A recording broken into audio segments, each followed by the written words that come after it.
नमस्कार, प्यारा हिंदुस्तान न्यूज 24/7 में आपका स्वागत है। खबर हरियाणा के रोहतक से। नेता प्रतिपक्ष भूपेंद्र हुड्डा की धर्मपत्नी आशा हुड्डा ने कहा, गंदा पानी पिलाने वाले अब मगरमच्छ के आंसू बहाएंगे, बहकावे में मत आना। आशा हुड्डा ने किया दावा, केवल कांग्रेस ने किया रविदास समाज का सम्मान। 10 साल भाजपा ने की हरियाणा में केवल जात पात की राजनीति, समाज को बांटने का किया काम। विधायक भारत भूषण बत्रा ने कहा, मेट्रो को कांग्रेस रोहतक लाएगी, भाजपा से 1 इंच आगे न बढ़ी मेट्रो। बत्रा ने कहा, हुड्डा सरकार ने रोहतक को ख्वाब की तरह सजाया था, भाजपा सरकार ने रोहतक को बना दिया गड्ढों का शहर। कांग्रेस सरकार आते ही रोहतक शहर के शुरू होंगे नवनिर्माण का कार्य। अब खबर विस्तार से। नेता प्रतिपक्ष भूपेंद्र हुड्डा की धर्मपत्नी आशा हुड्डा ने कहा कि जिन लोगों ने शहर को पीने के लिए भी गंदा पानी दिया, वह अब मगरमच्छ के आंसू बहाते हुए आए तो उनकी बातों में मत आना। उन्होंने कहा कि रविदास समाज और कांग्रेस दोनों हमेशा एक साथ रहे हैं। कांग्रेस के राष्ट्रीय अध्यक्ष हो चाहे प्रदेश अध्यक्ष, दोनों इसी समाज से आते हैं। वे आज रविदास समाज द्वारा आयोजित समारोह को संबोधित कर रही थी। उन्होंने कहा कि भाजपा ने 10 साल हरियाणा में केवल जात पात की राजनीति की, समाज को बांटने का काम किया है। रविदास समाज का सम्मान केवल कांग्रेस ने किया। कांग्रेस के राष्ट्रीय अध्यक्ष मल्लिकार्जुन खड़गे हो या चौधरी उदयभान, रविदास समाज का बहुत बड़ा नाम है। उन्होंने कहा कि यह लड़ाई संविधान को बचाने की है, हरियाणा को बचाने की है। भाजपा सरकार में कोई भी भर्ती शुरू होने से पहले पेपर लीक हो जाता है और आज तक ऐसे किसी मामले में कोई कार्यवाही नहीं हुई। उन्होंने सवाल किया कि आखिर बीजेपी किसे बचा रही है। रोहतक का जिक्र करते हुए उन्होंने कहा कि लोग जिस शहर की लाइट देखने आते थे, आज उसे शहर के खंभों पर बल्ब भी नहीं है। जो लोग कांग्रेस सरकार के कार्यकाल पर सवाल खड़े कर रहे हैं, उन्हें पता होना चाहिए कि कांग्रेस सरकार ने रोहतक में वह संस्थान स्थापित किया जो प्रधानमंत्री के संसदीय क्षेत्र वाराणसी में भी नहीं है। विधायक भारत भूषण बत्रा ने कहा कि हुड्डा सरकार ने रोहतक को ख्वाब की तरह सजाया था, भाजपा सरकार ने इसे गड्ढों का शहर बना दिया। शहर की दुर्दशा पर वे मुख्यमंत्री मनोहर लाल से भी मिले, ग्रांट की मांग की, लेकिन मुख्यमंत्री ने नजरअंदाज कर दिया। उन्होंने कहा कि वे जानते हैं कि अपने शहर के लिए क्या बेहतर है, शहर के किस हिस्से में क्या क्या करना है।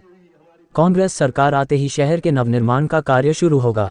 रोहतक से हर्षित सैनी की रिपोर्ट। और इस बार हमारे छोटे भाई श्री भारत भूषण बत्रा को अधिक से अधिक वोटों से जिताकर कृपया इस भ्रष्ट जनता पार्टी की सब जगह जमानत जब्त करा दो।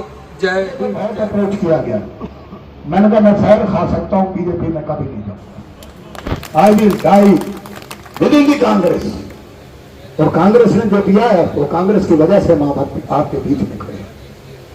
तो मैं यही आपको कहना चाहता हूँ, सुरेंद्र बत्रा ने बड़ी कामयाब, बड़ी सफल मीटिंग की। भतीजा है मेरा, लेकिन कई बार कर जाता है कुछ भी। कोई ऐसा नागरिक, कोई ऐसा शख्स नहीं है जो इनके कार्यकाल के अंदर पूरी तरह से प्रताड़ित ना किया हो। कारपोरेशन के अंदर भ्रष्टाचार चरम सीमा पे।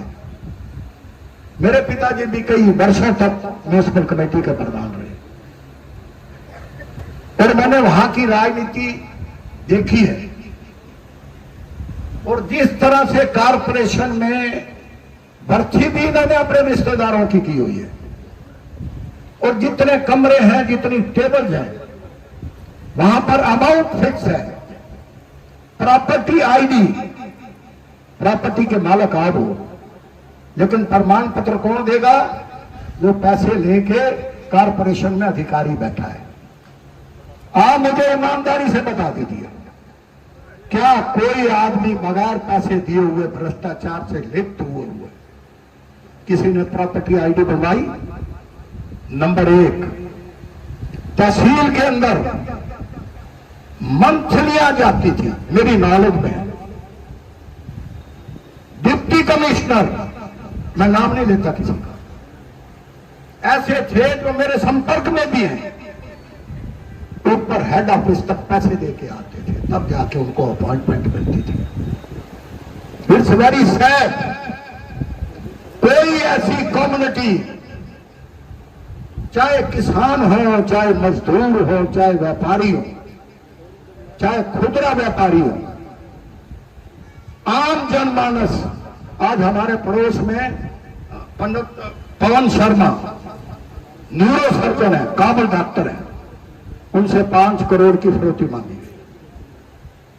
उन्होंने सेंट्रल गवर्नमेंट से सिक्योरिटी की डिमांड की। उनको 5 बीएसएफ के जवान उनको दिए गए, जहां आप वहां जाओ तो सामने बैठे हुए नजर आएंगे। नोबडी इज सेफ, कानून नाम की चीज नहीं, भ्रष्टाचार चरम सीमा पे, सीवर ब्लॉक, 1 घंटे की बारिश में पानी, सबके घरों के सामने पानी होता है। मैं जब मिनिस्टर था तो मैं हर महीने वाटर वर्क्स में जाया करता था, और वाटर वर्क्स में जाके म्यूनिसिपल कॉर्पोरेशन के इंजीनियर को साथ लेना, पब्लिक हेल्थ के एक्सीडेंट को साथ लेना, और जाकर मैं देखता था कि कितना ब्लीचिंग पाउडर उसके अंदर डाला जा रहा है, क्या लोगों की सेहत के लिए वो ठीक है कि नहीं है। मैं हर महीने उसको चेक किया करता था। आज आपको पानी गंदा मिल रहा है, आज सीवर सिस्टम ब्लॉक है, आज कोई भी सिल्टिंग नहीं है, आज कोई वाटर वर्क्स का कोई मुआयना नहीं है, आज कानून व्यवस्था खत्म है।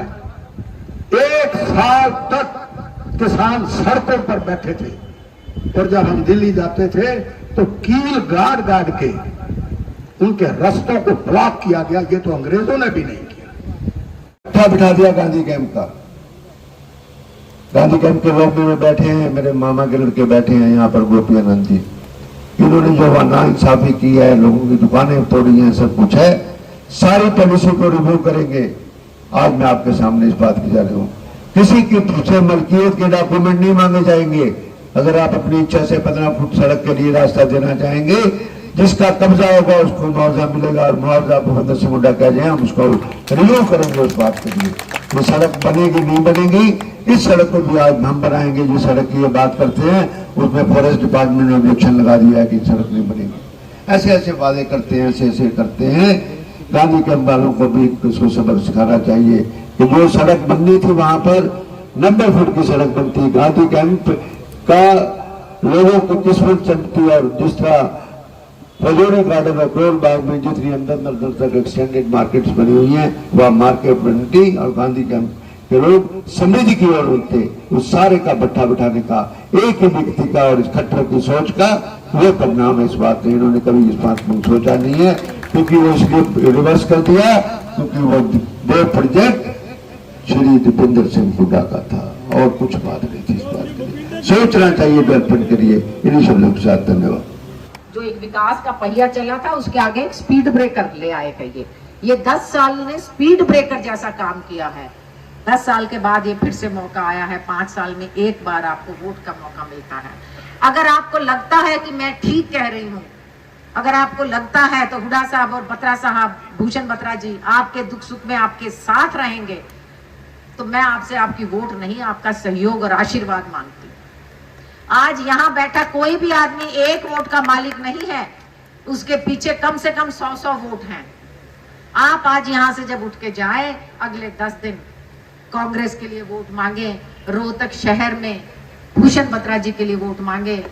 बहुत से यहाँ ऐसे हैं जिनके पहले गांव कलानौर में पड़ते हैं, कलानौर में मांगे। किसी की कहीं रिश्तेदारी है, कहीं दोस्ती है, हर जगह नहीं जाया जाता। तो आजकल तो मोबाइल का जमाना है, वो भी कांग्रेस की देन थी। जो डिजिटल इंडिया की बात करते हैं वो भी राजीव गांधी की देन थी।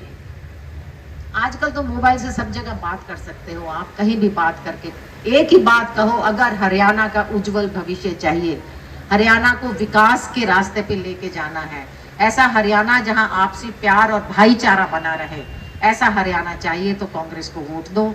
आपसे आपका सहयोग मांगने आई हूं। और भूषण बत्रा जी का जो रिकॉर्ड जीत रहे हैं, वो ये मैं आपको बता रही हूँ, जीत रहे हैं।